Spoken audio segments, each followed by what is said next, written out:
Good morning to all. Last క్లాస్తో మనకి chromatography part 1 అనేటువంటిది కంప్లీట్ అయిందండి. Next chromatography part 12.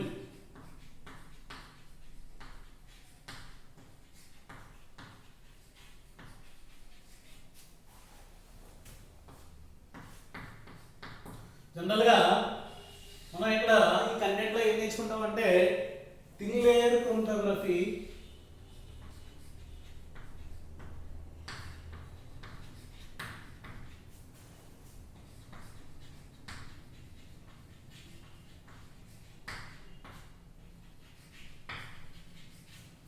and column chromatography,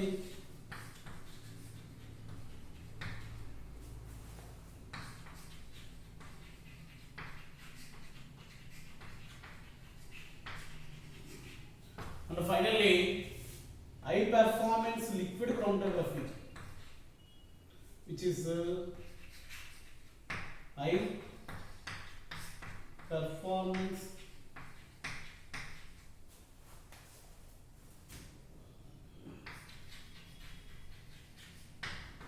liquid chromatography.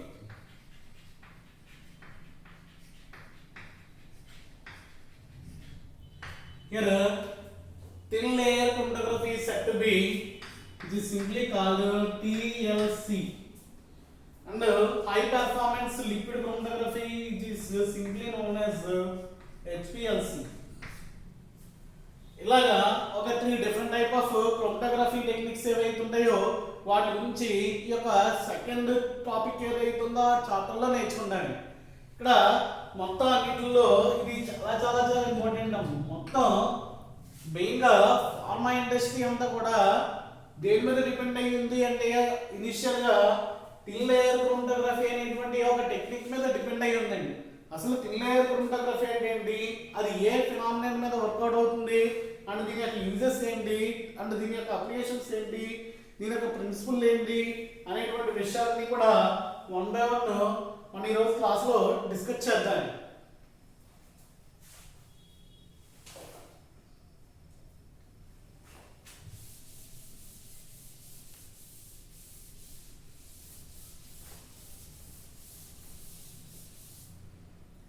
Here first thin layer chromatography గురించి చూసినట్లయితే TLC అంటున్నాం, which is absorption phenomena, which is a physical technique, and basically which is a physical technique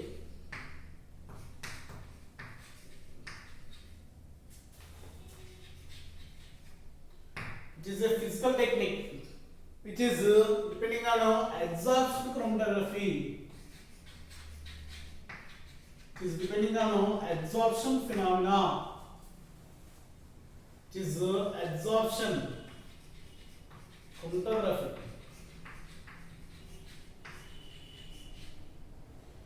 which is basically depending on the absorption processing. Generally that TLC comes under liquid chromatography, which is a liquid chromatography.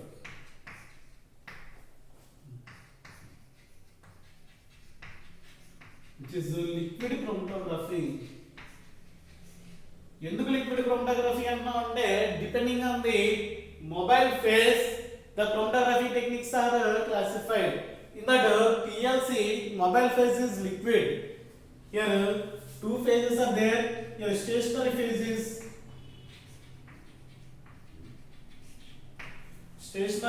is solid, and mobile phase is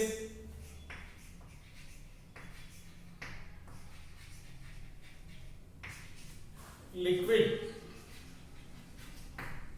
Here stationary phase is nothing but here silica gel or alumina gel coated on a glass plate. Silica gel, G, alumina gel.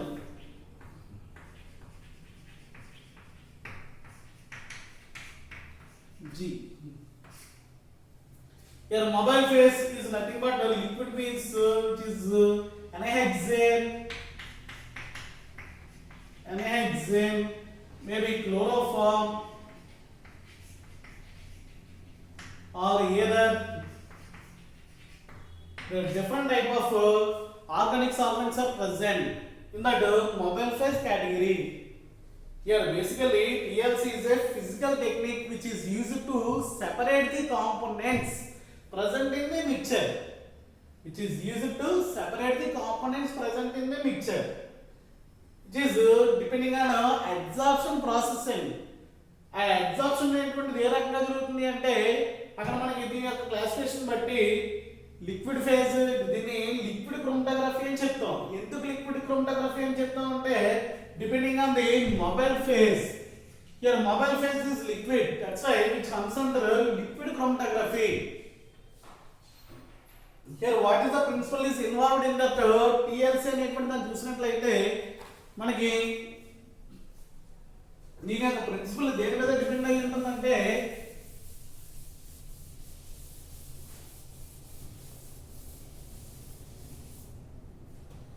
your principle. Here it is nothing but different type of compounds are absorbed at different type of positions in that chromatography plate depending on that absorption capacities. అంటే ఇది దేని మీద depend అయి ఉంటుంది అనేటువంటి principal చూసినట్లయితే ఇది ఒక అబ్జార్ప్షన్ ప్రాసెస్ అనేటువంటి దాని మీద డిపెండ్ అవుతుందని చెప్తున్నాం. అబ్జార్ప్షన్ ప్రాసెస్ మీద డిపెండ్ అవుతుంది. దట్టు ఆ కాంపౌండ్ లో ఉన్నటువంటి మిక్చర్ ఆఫ్ కాంపోనెంట్స్ ఏవైతే ఉన్నాయో అవి డిఫరెంట్ ఏరియాస్ లో డిఫరెంట్ గా అబ్జర్వ్ అవుతాయి. ఎక్కడ ఇంకొక కాంపౌండ్ ఎర్లీగా అబ్జర్వ్ అవుతుంది, ఒక కాంపౌండ్ కొద్దిగా లేట్ గా అబ్జర్వ్ అవుతుంది. అలా అబ్జర్ప్షన్ లో మనకి ఫైండ్ అవుట్ చేస్తే ఆ యొక్క బేస్ లైన్ నుంచి మనం దేన్ని క్యాలిక్యులేట్ చేస్తామంటే దానికి సంబంధించినటువంటి ఆర్ఎఫ్ వాల్యూస్ ఏవైతే ఉంటాయో ఆర్ఎఫ్ వాల్యూస్ అనేటువంటివి చెప్పడం జరుగుతుంది. It is nothing but retardation factor. RF అంటే ఏంటండి? Retardation factor. ఆల్రెడీ దీని గురించి డిస్కస్ చేసాం ప్రీవియస్ గా. Retardation factor. ఈ ఆర్ఎఫ్ అనేటువంటిది ఎలా కడతా ఉంటే distance travel by the solvent, distance travel by the compound అనేటువంటి ఒక ఫార్ములాగా మనం కడతాం. అది ఎలాగో అనేటువంటిది దీని యొక్క ఎక్స్పెరిమెంటల్ ప్రొసెసర్ లో చూసినట్లయితే మనకి ఒక క్లియర్ ఐడియా రావడానికి అవకాశం ఉంది. ఆ ఎక్స్పెరిమెంటల్ ప్రొసెసర్ ఏంటి అనేటువంటి దాన్ని చూసినప్పుడు బేసికల్ గా ఈ యొక్క క్రోమటోగ్రఫీ అనేటువంటిది దేనికి యూజ్ అవుతుంది అనేటువంటి దాన్ని చూసినట్లయితే మనకి ఒక మెయిన్ గా 3 కండిషన్స్ అయింది. ఏంటి అప్లికేషన్స్ అనేటువంటి దాన్ని చూసినట్లయితే నెంబర్ ఆఫ్ కాంపౌండ్స్ ఎన్ని ఉన్నాయో ఐడెంటిఫై చేయొచ్చు, ఆర్ మిక్చర్ ఆఫ్ కాంపౌండ్స్ ఏవైతే ఉన్నాయో వాటిని సెపరేట్ చేయొచ్చు, how many number of components present in the mixture అనేటువంటిది ఆ కాంపోనెంట్స్ నేమ్ కూడా చెప్పడానికి అవకాశం ఉంటుంది. ఇవన్నీ కూడా దాంట్లో ఉన్నటువంటి అప్లికేషన్స్. ఇది ఎక్స్పెరిమెంటల్ గా ఈ యొక్క కాలం టిఎల్సి అనేటువంటిది ఎలా చేస్తాం అనేటువంటి దాన్ని చూసినట్లయితే దీనికి ఎక్స్పెరిమెంటల్ గా ఎలా చేస్తామో చూడండి ఒకసారి. Experimental procedure.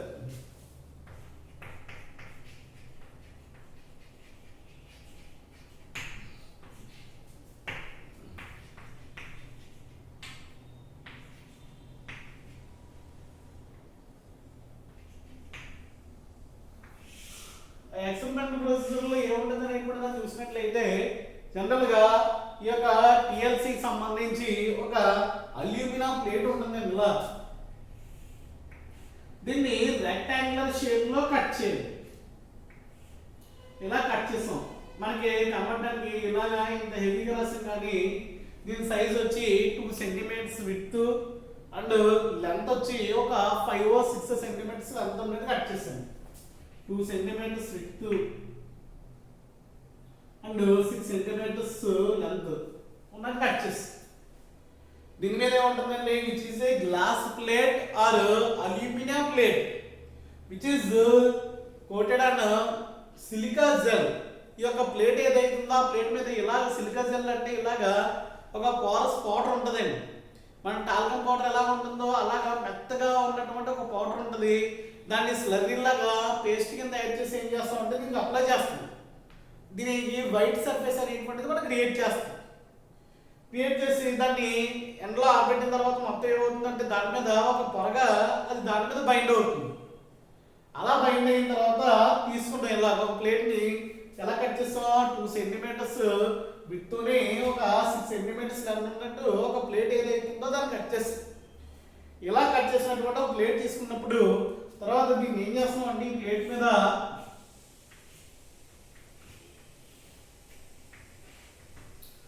ఒక 1 సెంటీమీటర్ హైట్ లో పెన్సిల్ తో ఒక లైన్ డ్రా చేస్తున్నాను దీని మీద. దేంతో డ్రా చేస్తాం అంటే ఇక్కడ లైన్ పెన్సిల్ తో డ్రా చేస్తాం. ఎందుకంటే గ్రాఫైట్ అనేటువంటిది ఇనార్గానిక్ మెటీరియల్ కాబట్టి అది ఆర్గానిక్ లో డిజాల్వ్ అవ్వదు. అందువల్ల పెన్సిల్ తో డ్రా చేసినట్లయితే ఆ లైన్ ఏదైతే ఉందో అది లైన్ అనేది దట్ మీన్స్ నథింగ్ బట్ ఆ కాంపౌండ్ ఏదైతే ఉందో నువ్వు ఏదైనా ఒక సాల్వెంట్ ప్లే చేసినప్పుడు దాంట్లో ఇది డిజాల్వ్ అవ్వదు. అందువల్ల దేంతో సెలెక్ట్ చేసుకున్నావు అంటే దీంతో సెలెక్ట్ చేసుకున్నావు, పెన్సిల్తో లైన్ వరకు సెలెక్ట్ చేసుకున్నావు.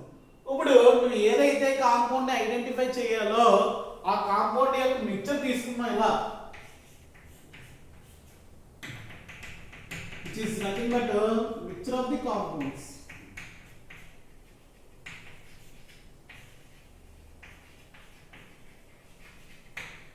ఈ యొక్క మిక్చర్ ఆఫ్ ది కాంపౌండ్స్ ఏదైతే ఉందో దాని నుంచి క్యాపిలరీ ట్యూబ్ ఉంటుందండి.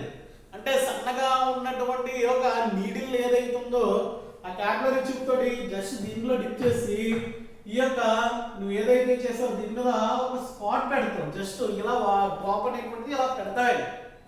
ఆ 10 ml నీడిల్కి ఎంత హోల్ అయితే ఉంటుందో అంత హోల్ ఉంటుంది అంతే. దీని మీద పెట్టినట్లయితే ఇది దీని మీద ఏమవుతుంది, డ్రై అవుతుంది.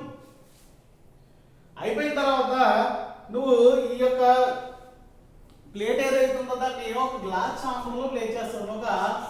ఒక 100 ml బేకర్ లేకపోతే మ్యాక్సిమం ఇంత ఉంది కాబట్టి ఒక 100 ml బేకర్లో ఏ పొజిషన్లో పెడతావు అంటే ఇలా స్లాండ్ పొజిషన్లో పెడతావు.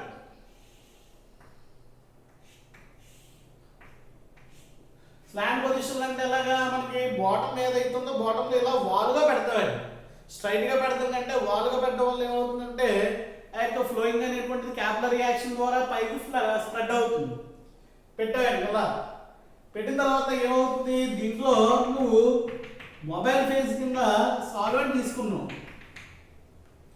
ఎంత తీసుకోవాలంటే ఈ యొక్క బేస్ లైన్ ఏదైతే ఉందో అది ములగకుండా తీసుకోవాలి, అంతే సాల్వెంట్ తీసుకోవాలి. అంటే అంత ఫస్ట్ సపోజ్ నువ్వు బేస్ లైన్ ఏదైతే ఉందో బేస్ లైన్ ఎక్కడ ఉంది మనకి అర్థం అవడానికి ఇలా రాస్తున్నావు, ఇక్కడ ఉంది కదా. అప్పుడు ఈ యొక్క సాల్వెంట్ నువ్వు తీసుకోవాలి. జస్ట్ తీసుకొచ్చి నువ్వు తయారు చేసినటువంటి ప్లేట్ ఏదైతే ఉందో which is act as stationary phase.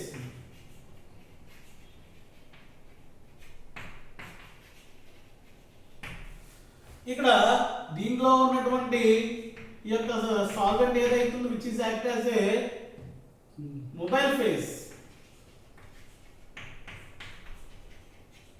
అదేమో స్టేషనరీ ఫేజ్ కింద పనిచేస్తుంది, ఇదేమో మొబైల్ ఫేజ్ కింద పనిచేస్తుంది. డ్యూ టు క్యాపిలరీ రియాక్షన్ ఏమవుతుంది, ఆ సాల్వెంట్ అనేటువంటిది ఇలా పైకి ఫ్లో అవుతుంది. పైకి ఫ్లో అవగానే 1/4 అంటే నథింగ్ బట్ 3/4 వచ్చిన తర్వాత 3/4 వాటర్ అనేటువంటిది సాల్వెంట్ అనేటువంటిది ఫ్లో అయిన తర్వాత దాని నుంచి ఈ ప్లేట్ ఏదైతే ఉందో దాన్ని సెపరేట్ చేస్తాడు. ఈ యొక్క గ్లాస్ చాంబర్ నుంచి ఈ ప్లేట్ తీసేసి ఇలా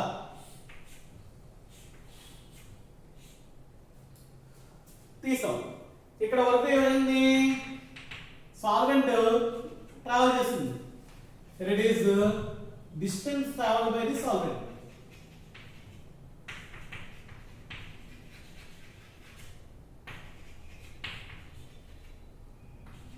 distance travel by the solvent. ఇప్పుడు నువ్వు దీన్ని తీసేసి ఆరబెట్టినట్లయితే ఆరబెట్టడానికి ముందు ఇక్కడ పెన్సిల్ తో గీత గీస్తావు. గీత గీసి ఆ డిస్టెన్స్ ఎంత అయితే ఉందో ఇక్కడ దీని నుంచి మెజర్ చేస్తాడు. నువ్వు ఎక్కడైతే గీత గీసావో ఆ యొక్క డిస్టెన్స్ మెజర్ చేస్తావు, which is called distance travel by the solvent. ఇక్కడ నువ్వు ఎప్పుడైతే స్పాట్ పెట్టావో ఆ స్పాట్ అనేటువంటి సాల్వెంట్ తో ఇలా ఫ్లో అయ్యి ఇలాగా మనకి స్పాట్లు వచ్చినాయి అనుకోండి, which is called distance traveled by the solvent friend. Distance traveled by the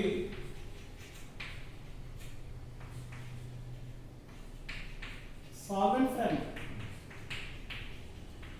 which is is nothing but solvent అంటే it is nothing but compound. Distance traveled by the compound. ఇది distance travel by the solvent.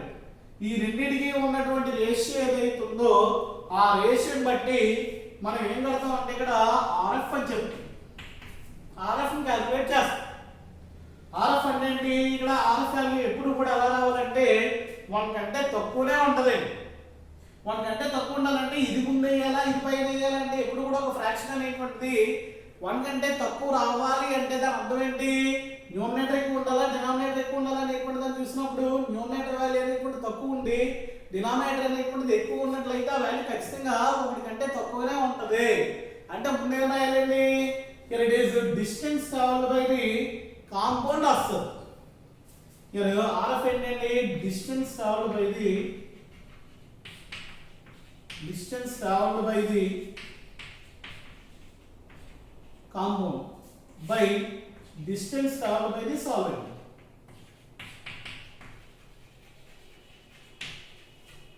Distance traveled by solvent. First suppose ఇది ఒక 4 centimetres travel చేస్తుంది అనుకుంటున్నాం. ఏంటి? Solvent. అదే compound వచ్చి ఒక 3 సెంటీమీటర్స్ ట్రావెల్ చేసింది అనుకున్నట్లయితే నీకు ఇక్కడ దానికి సంబంధించినటువంటి ఆర్ఎఫ్ వాల్యూ ఎంత వస్తుందండి? ఇట్ ఇస్ నథింగ్ బట్ 3/4 వచ్చింది.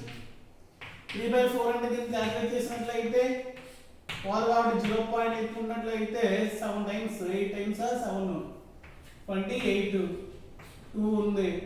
ఈ పాయింట్ ఉంది కాబట్టి 0 అంటే ఇలా వచ్చింది. అంటే 20 అంటే ఎంత వచ్చింది? ఆర్ఎఫ్ వాల్యూ 0.275 వచ్చింది.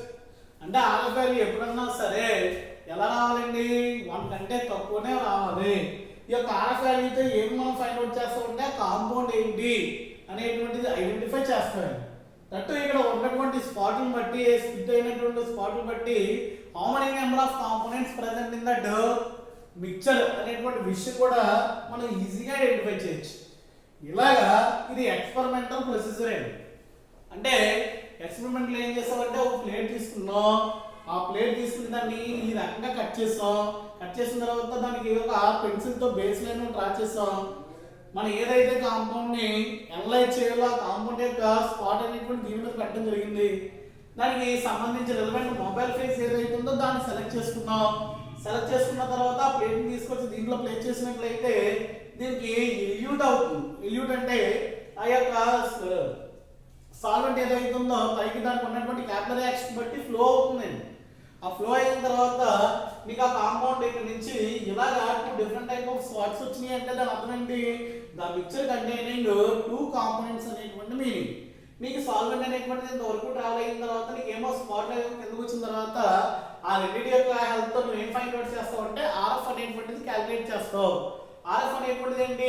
Distance travelled by the compound by distance travelled by the solvent అని రాస్తావు. ఎప్పుడు కూడా ఆర్ఎఫ్ వాల్యూ అనేటువంటిది ఎలా రావాలండి? 1 కంటే తక్కువనే వస్తుంది. ఇలాగా దీనికి కాలం థిన్ లేయర్ క్రోమటోగ్రఫీ అనేటువంటిది ఏదైతే ఉందో దీనికి సంబంధించినటువంటి ఎక్స్పెరిమెంటల్ టెక్నిక్ ఇది. ఆ ఎక్స్పెరిమెంట్ ప్రొసీజర్ ఎలా పెడతారు అనేటువంటిది కూడా మీకు ఒక వీడియో నేను అప్లోడ్ చేస్తానండి. దాంట్లో ఆ యొక్క శాంప్లింగ్ అనేటువంటిది కూడా మనం ఈజీగా ఐడెంటిఫై చేయొచ్చు. ఇది మొత్తం టిఎల్సికి సంబంధించినటువంటి ఎక్స్పెరిమెంటల్ ప్రొసీజర్. అసలు టిఎల్సి వల్ల మనకు వచ్చినటువంటి అడ్వాంటేజ్లు ఏంటి అంటే it is nothing but applications అన్నా యూజెస్ అన్నా అన్నీ ఒకటే, అడ్వాంటేజెస్ అన్నా అన్నీ ఒకటే.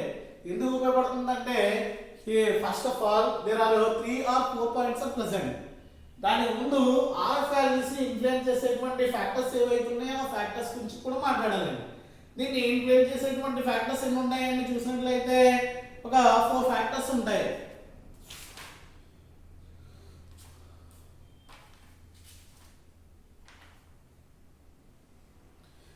ఏంటది?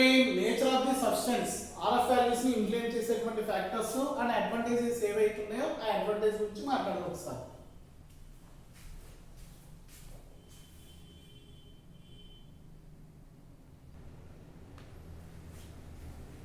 ఆర్ఎఫ్ వాల్యూస్ ని ఎఫెక్ట్ చేసేటువంటి ఫ్యాక్టర్స్ ఏంటి అంటే here it is nature of the substance. ఆ యొక్క సబ్స్టెన్స్ యొక్క నేచర్ ఏంటి అనేటువంటి దాని మీద డిపెండ్ అవుతుంది.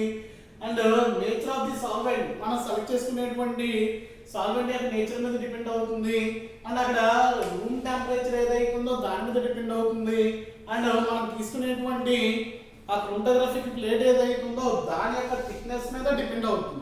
ఈ అన్నిటి మీద డిపెండ్ అయ్యి ఆర్ఎఫ్ వాల్యూ అనేటువంటిది ఎఫెక్ట్ అవుతుంది.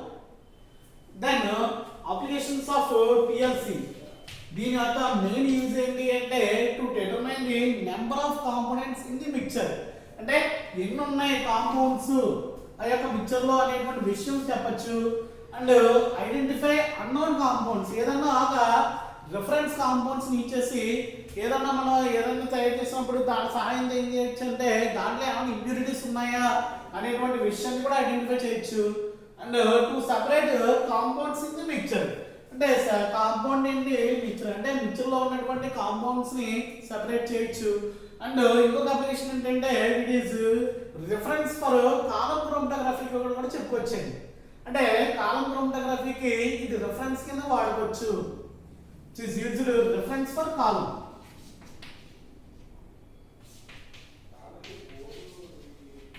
ఇది ఈ రకంగా మనకి కాలం టిఎల్సి అనేటువంటిది ఏదైతే ఉందో దీంట్లో ఈ క్వశ్చన్ వచ్చేటువంటి ఛాన్స్ ఏంటి, టిఎల్సి అంటే ఏంటి, దాని యొక్క యూజెస్ ఏంటి, దాని యొక్క ఎక్స్పెరిమెంటల్ ప్రొసీజర్ ఏంటి, అండ్ ఆర్ఎఫ్ వాల్యూస్ ని ఎఫెక్ట్ చేసేటువంటి ఫ్యాక్టర్స్, ఇలాగా మొత్తం ఆ టిఎల్సికి సంబంధించినటువంటి విషయం ఏంటి. దీనికి సంబంధించి మీకు ఒక విజువల్ గా ఉండేటువంటి వీడియో కూడా ప్లే చేయడం జరుగుతుందండి ఈ రోజు క్లాస్ లో చూడండి. నెక్స్ట్ క్లాస్ లో కాలం క్రోమటోగ్రఫీ అనేటువంటి విషయం గురించి అండ్ దాంట్లో ఇన్వాల్వ్ అయినటువంటి ఫినామినా గురించి మొత్తం డిస్కస్ చేద్దాం.